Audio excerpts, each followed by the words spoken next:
Donnie and Dolly. The team is supported by ableauctions.ca. Closing your business? We can help. All of today's guests on this Thursday, including Farhan, standing by, brought to you by the Vancouver Giants. Check out first-round pick Samuel Honzek and the Giants. Of course, Samuel picked by the Calgary Flames. Yeah. And you were saying in the break, on top of regretting Benson, the Canucks might regret not taking Honzek. Stop it. Check out first-round pick Sam Honzek and the Giants at the LEC when they kick off next season, September 22nd versus Victoria. This is fresh copy. This is updated. Oh. You got the whole Samuel Honzek information. I'm impressed. Get your season tickets for next year now at vancouvergiants.com/season tickets. Delaney's OK Tire and Langley inbox. Hopping. It is hopping, like Rick says, from DJT. Why didn't Rick get us Barbashev? Barbashev signing a multi-year deal with Vegas and Riley Smith to make room for Barbashev. Goes on to Pittsburgh. Barbashev and Gavrikov, both. If they would have hit the market on July 1st, the Canucks would have had interest. They never hit it. Farhan Lalji joining us now, TSN. How are you, sir? I'm good, although those are two pretty simple names for Rick. I would prefer something a little more complicated. Like the Canucks' third-round pick today? Yeah. Hunter Brustevich. Hunter Brustevich. You actually had to teach me how to pronounce that. I had to call Kitchener, and I had to get the pronunciation from the coach. Farhan, no-brainer for the Canucks to take a right-handed defenseman, Tom Willander, at number 11? Yeah, I think so. And I know there's some debate about whether or not the Canucks reached a little bit and went high and convinced themselves that their organizational need also happened to be the best player available. And I know that there's going to be some good wingers, in this class that they may have passed on. But look, I agree. They needed defense, and they needed a center, right? Like that's what had to happen in the first round. So if they reached on him, it wasn't by many picks. I think he's a talented player. I think he's not far away from being NHL ready, based on what we see in the next year, maybe two. But I think he's going to be here sooner than later. And when you look at how he projects and with his size and what his skill set is like, I think he could be a good fit at some point to play alongside of Quinn Hughes. And I think he's making a real smart decision, trying to take on the NCAA route this way instead of going and playing in Sweden. Yeah, you can play against men there, but it's just so unpredictable in terms of how a Swedish team is going to treat you, right? I mean, you don't know if they're going to want to be focused on their guys because they've got to win their SHL title, and if you're going to bounce up and down, between their U20 league and their big league, like for him to go here, get on the small ice, and be in a development system where you spend a lot of time in the weight room, a lot of time practicing. It's not just all about games. I think it's the right thing for the player, and I think he was the right pick for the Canucks. You've been a minor hockey parent. I'm not sure how things line up with Luke, but have you seen Connor Bedard play at that level? No, I've not. I've not. I remember he was there one time when Luke had a spring hockey tournament, and I was told, hey, keep an eye on this guy. At that point, he probably would have been about 14 or 15. He was certainly the best player on the ice there for the one period of hockey that I watched. But, and there were agents there, right? Like I remember guys being there, keeping an eye on him. Yeah, even back then. So, but I can't say I watched him, for an extended time. He's about, I think he's 4 years older than Luke. So I didn't cross paths too much. All right, the next big one for the Canucks is Saturday, July 1st. And Alvin said something last night. He says, I'm not going to overspend. I'm going to watch every penny. That was the quote coming up on July 1st. But we know overspending is something that happened. Well, the reason they're in this mess is because of overspending on July 1st. So they got to be smart. The reason they're in this mess is because you get the agents all fueled up. Stop and then the GMs around the league get excited. Stop it. You are personally responsible. Yeah, that's for Tyler right. Myers getting an I'm a nobody. I'm a nobody. No, I'm telling you. I'm a nobody. I remember it like it was yesterday. Rick, during that time, at one point put out a report and said, it won't be 7. He's not going to hit 7. And at that point, Jim Benning was like, 7? I'll sign him for 6 right now. Listen. So, I'm telling you, you're the reason. No. They got their man. Just listen to me. They got their targets on July 1st. Let's see what they do.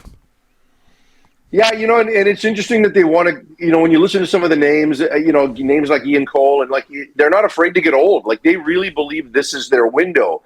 Now, if they can get away with getting a player like that and not over-terming the guy, you can kind of live with it, right? But if all of a sudden you've got to give a guy like Ian Cole 3 years to get him here, and we all still have bad flashbacks from early in Jim Benning's tenure when he had to overturn guys to get him here because otherwise they wouldn't consider Vancouver. So I hope Patrick Allvin sticks to his guns and not overpay. Did he overpay a little bit last year to get McCabe? Maybe a little bit, right? But and more than anything, I think he kind of bet on his high watermark being where he could sit regularly if he played with the right players. So, we'll see what happens this year when he's healthy. But, I think for the most part, they've been pretty prudent. And I want to believe that just because they have that $6.5 million sitting there, that it's not burning a hole in their pocket.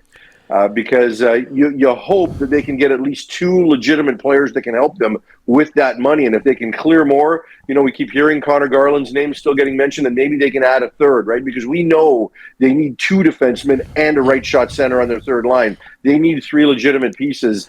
And if that's going to happen, they can't overspend on any of them.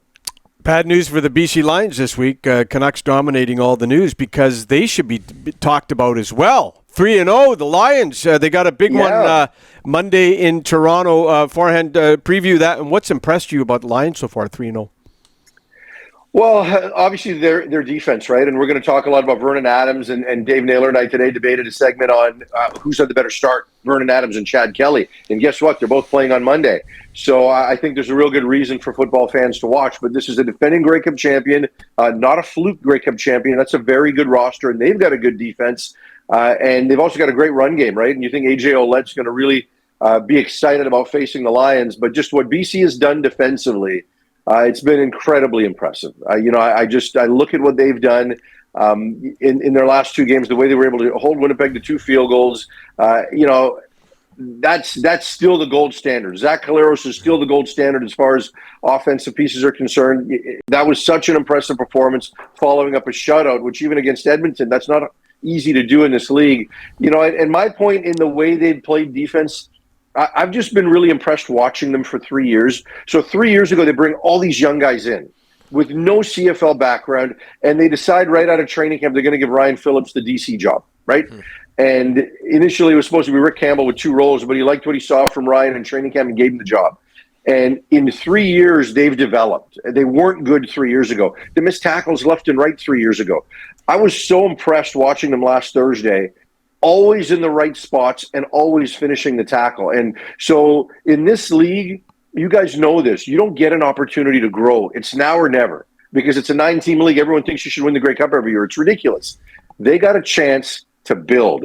An owner came in, was patient, and now we're seeing the fruits of that labor, right? So it's pretty good just watching it grow over 3 years to now they're being a complete elite unit.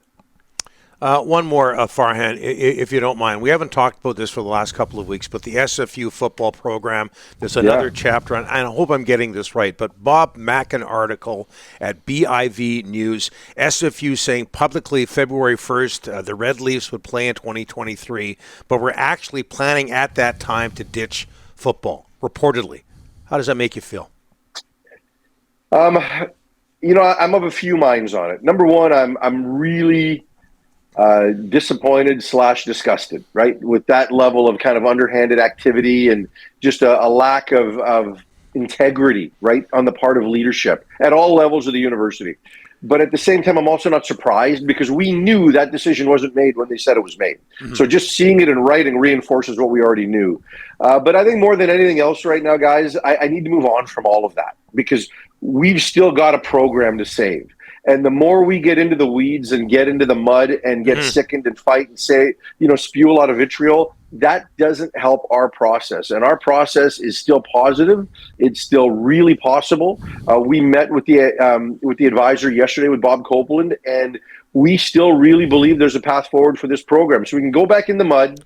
We can go back and talk about what happened 4 or 5 months ago, probably longer, or we can just say, look, let's move on and let's figure out how to get this thing moving forward. And hopefully at some point, if we can get the program reestablished for 2024, hopefully the school realizes what they've done because it didn't need to happen this way. This advisory process with Copeland and McLaren, if this had just happened before the decision was made and they had just had a level of, integrity in that process, everything could have been great. But now we've got to go back and rebuild and almost start an expansion team.